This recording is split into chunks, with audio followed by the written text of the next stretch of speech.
Welcome to my creative carnivore kitchen. I am in Thailand, Mae Rim. Here is a link to my other channel, Aline's Adventures, all about my nomad life. Today, tripe chips with egg dip, special egg dip. So I bought a lot of tripe. I'm talking only about beef tripe. So you know, the cow has 4 stomachs, and I think there are even some that have 5, some special ones. I don't know. Anyway, so the regular one, the 4 stomachs, and well, tripe is the stomach. I have 3 different tripes, so from the 3 different stomachs, and the 4th one I could never find so far. I don't even know if they sell it, if it's even edible or so. No idea. But here in Thailand, Mae Rim, I'm super lucky, and I can get the 3 different tripes every day at Macro at the grocery store. I love it. So and I bought all of them, and I want to make chips out of all of them. Of course, some of them are better for the chips, some less good. So I'm gonna show you with all of the different tripes I have. So before I'm starting here, I am already preheating the oven to the highest. Upper and lower heat and the highest. So here, the first kind of tripe, the most usual tripe you get, most times if you just get one kind of tripe, this is the one. It's also the cheapest. It's the blanket tripe, and in my opinion is the tripe that works the least for the chips. Yes, this is that huge piece I got. Oh my gosh. Yeah, it's way too big, of course. You see, I got this whole, yeah. So now this tripe, it is, well, not everywhere, but it's quite thick here. Some parts it's thinner, but it is very, it will curl up. So it's not very ideal to make chips out of it, but it works and they're good, they're delicious, but it will curl up. And so I tried to make chips from like a whole, well, not this big, but like a big batch. And it will curl up, and I also tried to cut little pieces and it will curl up. So it will curl up, just so you know. Okay, so I have so much tripe, I can show you all different kinds of ways, so that's great. So I cut, for the first here, I cut this big piece, and on purpose, here it's not that thick, here it's much thicker, and here is this one. Do you see? There's actually the fat, yeah. I don't think I've made chips with that before, but so on purpose, I left all this here. And what I want to do is, I salt it. I like chips salty, and be careful. So I usually, when I make chips or dry out something, it needs a lot of salt. But with the tripe, like last time, I put way too much salt in it, so it got super salty, too salty. And this salt is also very salty. Know your salts. Not all the salts are the same. But I do want to salt it on both sides, because it's also hard to salt chips when they're done, because then they're totally dried out and the salt won't stick to it anymore. Well, you can lick it and then put salt on it. That's honestly what I do sometimes. Before I eat it, I just lick it, put salt on it, and then eat it. Okay, so I want to start with this side. So in tripe, it will shrink quite a lot. And as I said, it will curl up. This one, the blanket tripe, it will curl up. I didn't pre-cook it, I didn't do anything to it. Yes, of course, this tripe is washed, as you can see. So I just bought it like this. And I mean, they washed it, of course, but I don't think they blanched it or pre-cooked it or something. I have no idea. So I just use it like that. I don't pre-cook it or anything. So the oven is preheated or still preheating, I don't know, it doesn't really matter. Sometimes I just put it in a cold oven and preheat it while it's already in, doesn't really matter. But so I'm gonna put it in the middle, and the oven is the highest heat, so this here is 230 Celsius, upper and lower heat. And now it always depends how long and stuff, but you definitely wanna check maybe after like, yeah, an hour, a little bit more than an hour. I don't know, honestly, I've never made such a huge piece, so, and as I said, it will curl up, so let's see what happens. It's been 22 minutes, and I want to show you. Look how much it shrunk, and look how much water there is. So I'm gonna dump out the water, otherwise it will take way too long. You can also do, what I'm gonna do with these here, you can put it in the pan first to try to get most of the moisture out before putting it in the oven. This is still all the blanket tripe. You see, it's already wanting to curl up.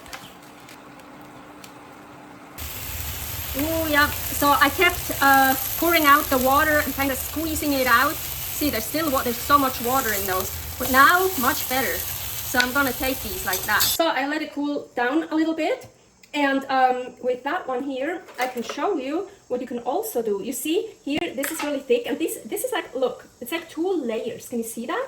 Yeah, here. So I can also cut this thinner. So this was like almost like folded up, but it was attached. So with this part, I wanted to make little pieces anyways.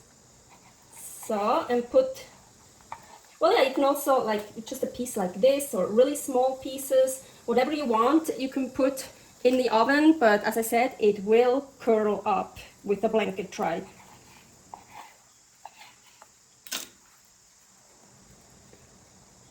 So it's been about 50 minutes, and let's see how that looks. It's coming along. I think, ooh, hot.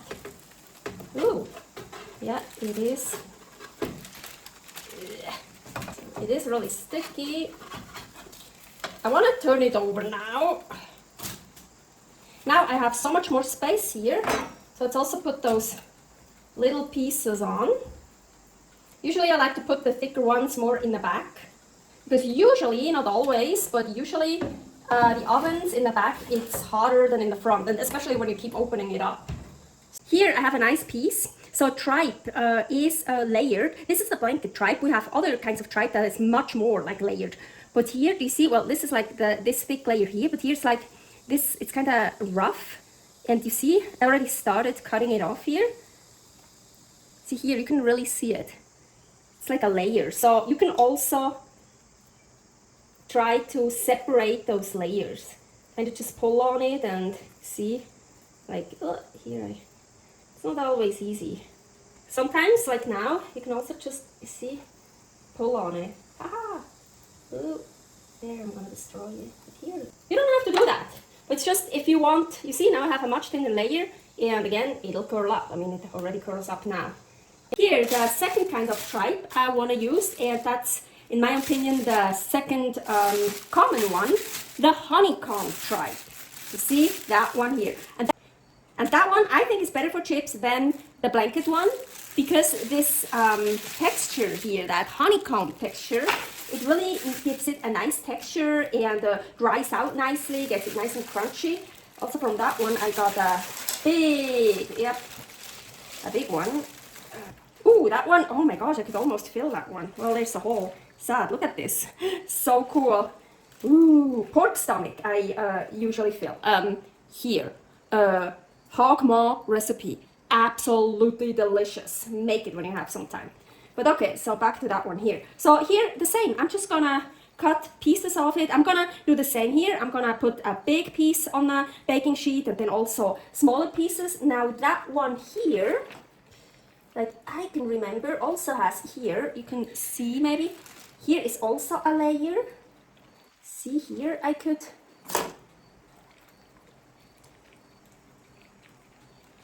that one I could also cut apart from each other, maybe kind of tear off.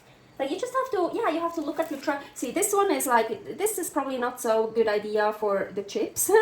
And here it's super thick, so I can cut it open, but I can also put it in thick as it is, like that. So just however you want. Here I'm gonna do the same, as I said. I'm gonna put a big one in, I'm gonna put the little pieces in, I'm gonna divide some like this, so just like different kinds. I'm working with honeycomb right now, and as you can see, look, all these little chips, that is actually from the water. You see, so yes, I also toss the water, but apparently not everything. So then this is just the water from the tripe water with some salt probably. So these are actually tasty too. But I'm not making those on purpose. I don't leave water in on purpose, but just so you know, these you'll get if you leave some of the water in there. And then the ones that are done, these are all the blanket tripe, and you see it's really curling up here. That one, it's funny, look, it like blew up. Do you see? It's like inside it's hollow. It's kind of cool. And here is also, you see, from the water, so there's some stuck here. And this one didn't curl up that much. Super cool. Yeah, that's the problem. I don't know exactly how long it takes. And I don't want to sit in front of this thing for 3 hours because it takes 2 to 3 hours. But now that one was in too long, of course. Maybe I can scrape it off a bit and it's still edible. The other side, maybe, yeah, I don't know. So yeah, that's the problem. Once, it takes a long time, 2 to 3 hours, but once it starts to getting brown, it is fast turning darker and darker and darker. So yeah, you can't miss it, otherwise you get it too dark. So now I gotta do the honeycomb again. And here, the third kind of tripe I have, my favorite, in my opinion, the hardest to find. It's also the most expensive, the Omasum, the leaf tripe, book tripe. Look at this. So, and this, of course, is the best for chips because you have these, look at that, you have these layers. So of course you can just take these layers off, but they're really thin, so be careful. I rather just keep it like that and put it like this in the oven, and so it will get like all crunched up here. Well, everything will get crunched up, but yeah, you can totally also just take those individual leaves, book pages. Also, what I figured out, especially with the other kinds of tripe, when I told you, you know, you can like take layers off here, it's easier when it's actually pre-cooked, when you cook it first. And sometimes you really see those 3 layers, and then you can take one off, kind of cut one off. And so that's easier when you pre-cook it, but especially with the other kinds of tripes. So yeah, this one too, I think I'm gonna put that in the frying pan first because I really always get so much water in the baking sheet and then I have to dump that out. So I'm gonna try to dry it out a bit. And ooh, you also, look, in here I have another piece. Oh yeah, this one. Look how interesting. You see here you have also layers. Probably also cutting some smaller pieces, but yeah, that one, be careful so it doesn't get too dark too fast. What is also a good idea to put then the pieces that are getting more done on a new baking, as a parchment paper on a baking sheet, because they're getting really sticky, and when you have still like here the ones that are not really done, so have lots of water, then they're getting really sticky. So I put those separately here and I just keep turning them. See, here's one of the leaf ones. So, and yes, they curl up. Towards the end, you can also just do upper heat, so like broil, and well, then you only get the heat from above. But be careful that they don't turn too dark. And sometimes I do that, sometimes I don't. So you definitely don't have to, but it's you can kind of speed up the process a bit. Of course, also don't forget to turn them around.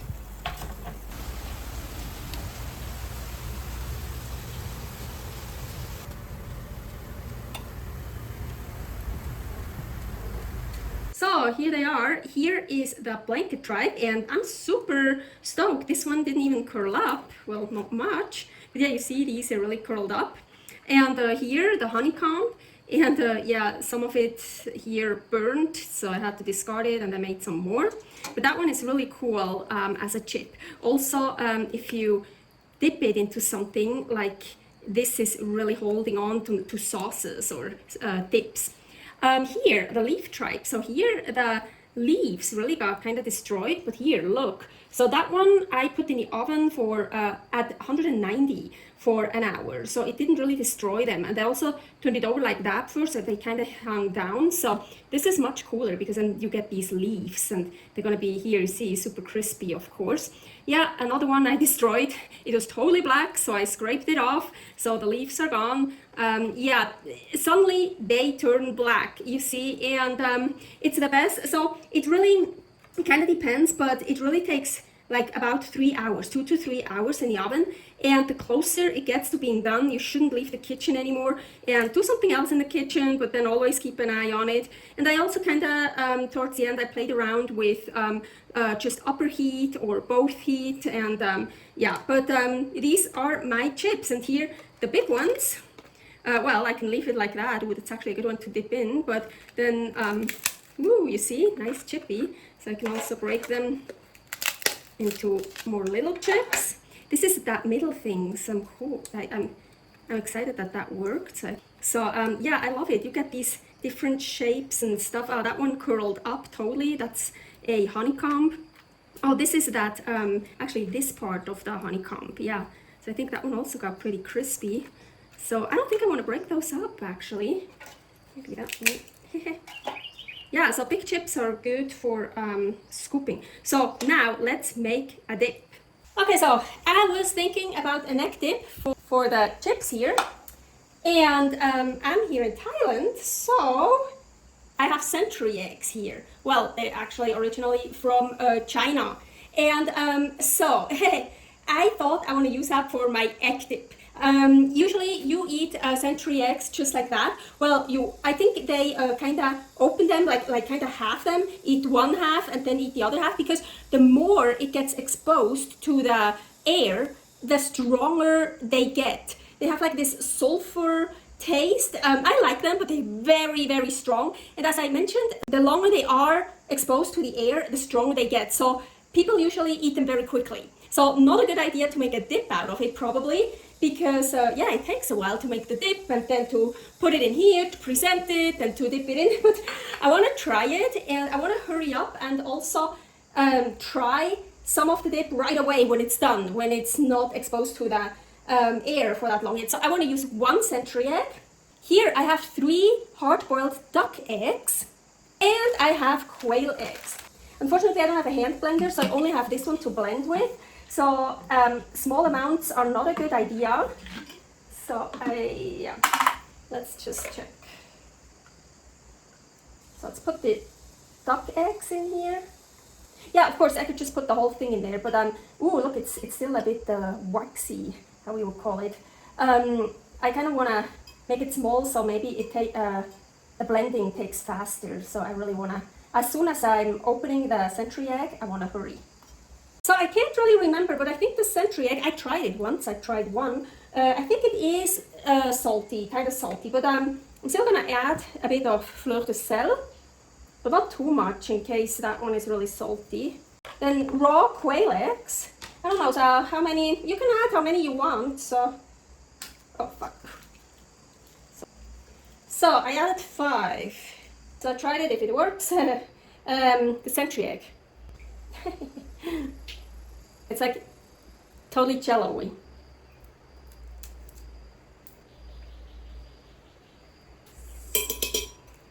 Oh, I don't want this. Okay. Oh yeah, I can smell it. Let's go. Yeah, I wish I'd have a hand blender. Oh, that smells like sulfur. So my dip won't be super smooth. So I just want some to try it right now. I'm gonna get the rest later. Okay, let's try just the egg dip actually. Ooh, agüita. Ooh, I like it. I love that. So the century egg is not as crazy strong because of the other eggs. Ooh, I really like that. So now with a chip. Agüita. Oh yeah. That's great. Egg dip with tripe. Hey, I know you don't get century eggs everywhere in the world. Just make it without the century egg. So good. So here, a blended tripe.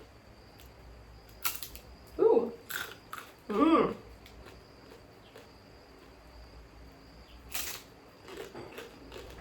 Oh, you're the one that kind of blew up. That's not blew up, like a pillow. Told you, Halloween time. Honeycomb Mm-hmm. Mmm. The leafy one. Mmm. That one, ooh, really has a different flavor. I love it. I'm gonna use those leaves here. Oh, they almost, yeah, they're breaking. They're so I waited a little bit longer for that one to try now. Let's see, did it like increase in flavor? I don't think so. So that's pretty cool. I guess when you mix the century egg with other eggs, it doesn't get stronger and stronger the longer it is exposed to the air. So here's some with the leafy one.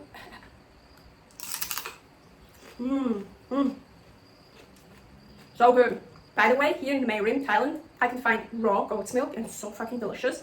And I make my own kefir and I sometimes try to make it pretty thick. And I also love that as a dip for my chips here, the kefir. Ooh yeah.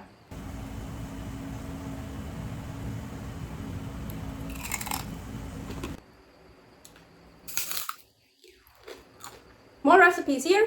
Creative Carnivore Kitchen. All about my nomad life. Aline's adventures. Servus!